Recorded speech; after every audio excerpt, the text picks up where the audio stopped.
Hey team, it's Tom from FitCure. Welcome back to another lesson all about fats. So let's deep dive a little bit further into those fats. Hopefully, over the last couple of days, you've been thinking about how you're going to incorporate fats into your diet. So we're going to move a little bit further today and start talking about the different types of fats. And again, can give you the full surface of the 4 different types of fats today, but over time we're going to deep dive further in and examine each one individually. But just for today, so fats are made up of carbon, oxygen, and hydrogen atoms all bonded together. So you've got carbon, oxygen, hydrogen atoms all bonded together, and that essentially creates a fat molecule. So if you're on a night out and you're struggling to sort of, chat people up, drop that one in. Honestly, it's an absolute winner. So there's 4 different types of dietary fats. You've got saturated, polyunsaturated, monounsaturated, and trans fats. So bear in mind there's 4 different types of fats. So saturated fat usually is solid at room temperature. So you're looking at things like coconut oil, cocoa butter, palm oil, coconuts themselves, anything from an animal, any sort of animal meat is a saturated fat, whether you're looking at meat, skins, organs, your butter, lard, ghee, which is like a purified butter. So anything that's coming from an animal is usually is a saturated fat.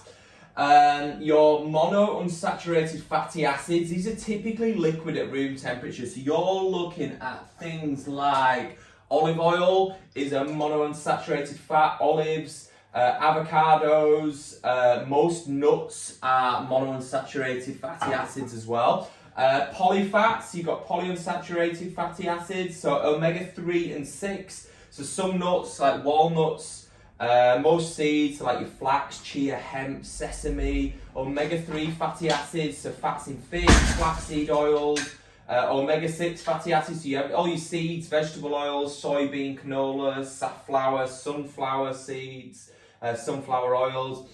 Processed foods like margarines, hydrogenated oils, they also have some omega-6 in there, as does quality animal meat and eggs as well. So all those contain monounsaturated fatty acids. So trans fats, so these are the bad guys really, but we're going to talk more about these later. So your trans fats, this is partially hydrogenated anything. So if you see hydrogenated on the label, you know it contains trans fats. So trans fats are the bad guys, that's the one to keep in mind.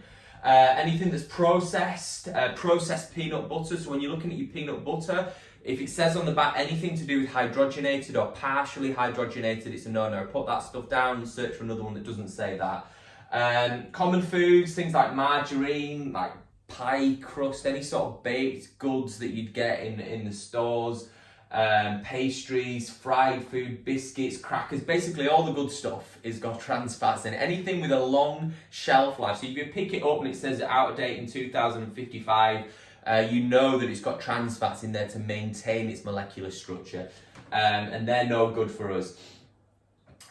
So the idea is basically to get a combination of these saturated, monounsaturated, and polysaturated fats into your diet on a daily basis. Ways to do that is to get combinations like nuts and seeds and eat those, and then obviously you're going to get a bit of mono and polys together. In terms of how much, you want a sort of equal mix of saturated, polyunsaturated and monounsaturated fats. You want to get those in sort of equal amounts. It's figuring out how you can get those into your meals, which we're going to cover more and more in depth each day. And obviously trying to get them from natural whole food sources best you can. So we want to be eating them in their most natural form. So obviously the nuts off a tree, the animal fat, you want it to be a natural source. You don't want it to come in from a pack which says contains high amounts of whatever. If it's coming in a package, it's no good for us. Natural sources is where we are at. And minimize the amount of trans fats that you are consuming. Massively minimize them. Very not good for us whatsoever. Anything that's packaged, anything in those kind of things, you want to try and bring that down to 0 because trans fats are bad. Don't know if I said that, trans fats are bad. So that is it for today's lesson. 4 different types of fat: saturated, poly, mono, trans fat. Trans fats are the bad guys. Try and get an equal portion of the 3 good guys, saturated, poly, and monos throughout the day. See you guys tomorrow for another lesson.